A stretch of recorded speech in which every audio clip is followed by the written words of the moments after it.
The anime starts by showing us the main protagonist Kazuya, who is currently talking to his grandfather. His grandfather tells Kazuya that building a family is very important. He tells Kazuya that he built a family because he didn't want it to die all alone, and he will be joining Kazuya's dead grandmother soon, and Kazuya will be all alone without a family, so he tells him to build a family of his own, and protect them no matter what comes their way. By doing this he will not regret his life, and will feel that the life was worth living. Few months later after his death, Kazuya went to pay his grave a visit, who realizes that his grandfather was right, while his grandfather has joined his grandmother, but he is now all alone. The scene then shifts to a different world, where a kingdom is in a big trouble of financial crisis, and the appearing of void from where comes out multiple types of demons and monsters. The advisor advises the king to summon a hero from different world, to help them solve the situation. The scene again shifts to Kazuya, who was present in the library reading a book, but while doing so, he was summoned to the world where the kingdom in crises was. The summoner were surprised that the summoning actually worked. Kazuya then was taken to visit the king,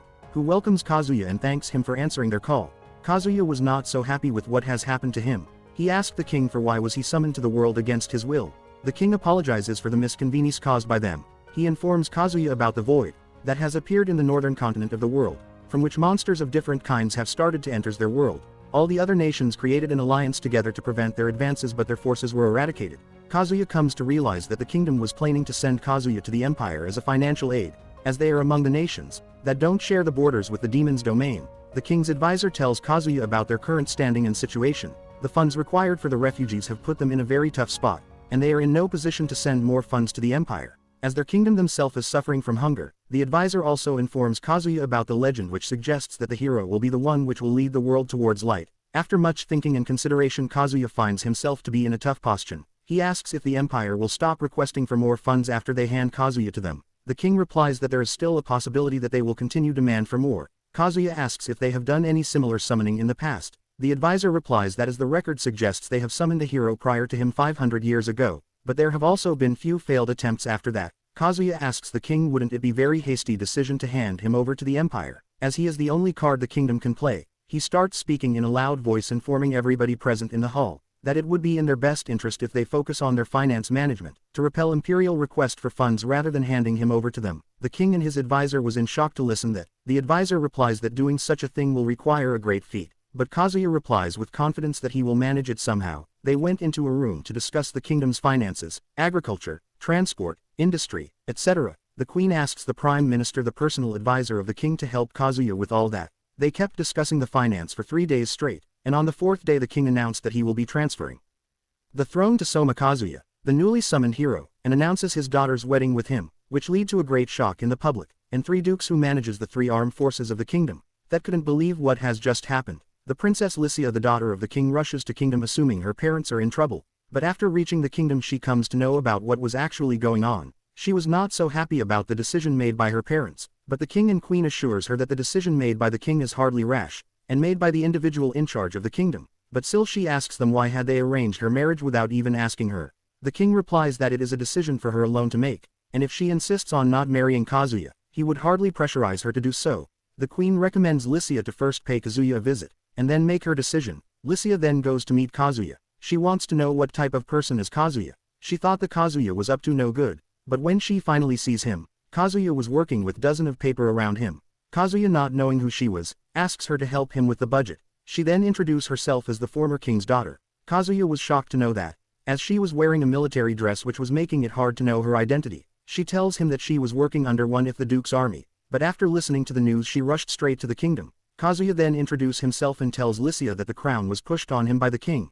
Lycia finds that very hard to believe, but Kazuya tells her that he is just as confused as she is. After informing her about everything, Lycia apologizes to Kazuya how she reacted. Kazuya tells her not worry, and that she was the victim of the situation too, and she was engaged without her knowing. He tells her that she don't have to worry too much about that, and he will retire after few years and hand the throne back to her. Lycia asks how will he do all that in just a few years. Lycia, after confirming, comes to know that Kazuya has sold and put the nation's treasure for auction, and gets worries. Kazuya assures her by telling her that he have divided the treasure into 3 groups, and didn't sold or put the treasure which religiously and culture-wise inappropriate to put for auction, and is important for the kingdom in long run. The whole kingdom now comes to know about the new policies being created by the kingdom. The scene shifts to one of the 3 duke, a woman who has the command over the navy, who was interested in the new hero. She sends a spy named Julia to keep an eye on the hero, and judge if it was a wise decision to make him the king or not. Lycia asks if Kazuya has sent the aid to the empire. Kazuya replies with a no, and says that he will be doing that on the last possible date,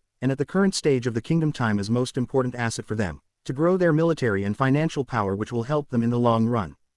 After a few days of managing the kingdom all by himself, Kazuya was asked by the summoner to come with him, to check what type of magic does Kazuya possess. He takes Kazuya to statue and asks him to place his hand on it. Kazuya follows the instructions, and does as he was asked. A glowing light starts to appear from the statue, and Soma comes to know that he has now become a magic wielder. Several hours later Lycia come to meet Kazuya. She saw Soma working in his office with other management. She gets shocked when she saw that Kazuya has used pens to work automatically, thanks to his ability, which grants him the control over dark magic. Lycia asks Kazuya how does his abilities works. Kazuya explains that rather than controlling the pen manually, they are an extension of his mind which works all by themselves without Kazuya's interference. Kazuya seems to be happy with his new abilities. Lycia agrees by replying it is quite a rare ability to have. Lycia asks Kazuya what type of work is he doing at this time of the day, gathering so many people in his office. Kazuya replies that he is working on the kingdom's financial budget, and request from all over the kingdom, and the management of the kingdom funds to avoid misusing any of them. Kazuya asks for Lycia's help to finish the paperwork.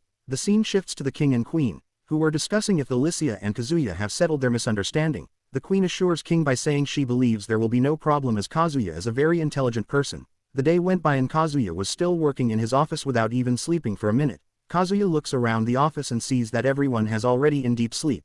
He saw Lycia has also gone to sleep while doing her task. Kazuya goes close to her and starts staring at her face. He tries to touch Lycia but she wakes up, and asks him what is the time and why was he standing there. He replies that he wanted to see if she has slept well. He tells Lycia that the paperwork is completed, and if she wishes to take a nap she can. Lycia replies with a no and asks Kazuya if he has slept or not. Kazuya replies that there is no reason to worry about that.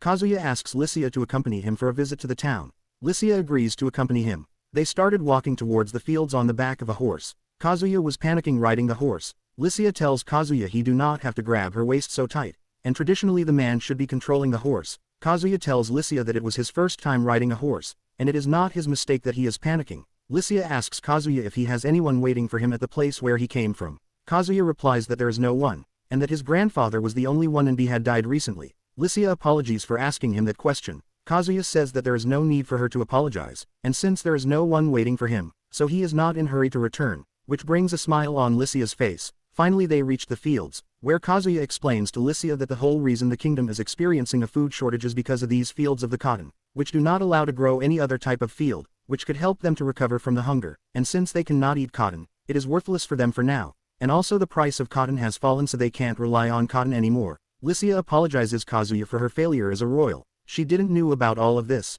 Kazuya replies by saying that nobody said that leading a kingdom will be easy, and it's not her mistake, and when he retires he will leave Lycia with every card to maintain the kingdom. Lycia again gets sad on hearing those words from Kazuya. They then went to eat food where Kazuya was explaining to Lycia how they will be purchasing good for less price, and selling them for more, but Lycia was still thinking about Kazuya's words. Kazuya asks if Lycia is listening to him. Lycia comes back to her senses. She replies that she was listening to him, but she tells Kazuya they should be discussing these things in the king's office, and king don't eat in the same hall as the guards. Kazuya tells Lycia that there is no need for that, and they should be saving meals expenses. They were visited by the captain of the royal guards of the kingdom, who tells Kazuya that it is his pleasure to meet the king at such a place. Kazuya introduces himself, but the captain replies that everyone knows about him already, and he has built quite a reputation for himself, and asks Kazuya and Lycia to join them for the lunch, and if the things are going smoothly. Kazuya replies by saying not at all, and the only person who is useful is the current prime minister and advisor of the kingdom.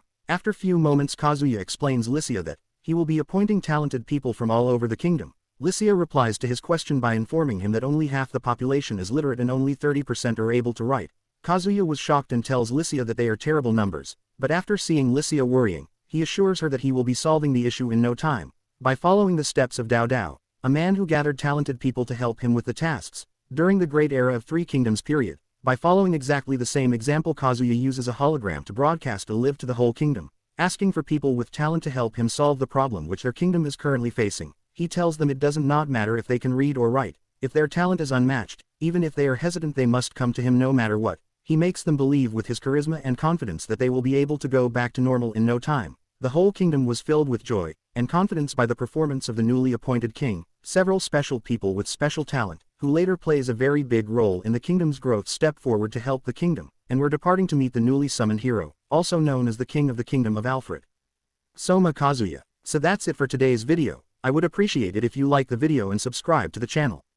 Thank you.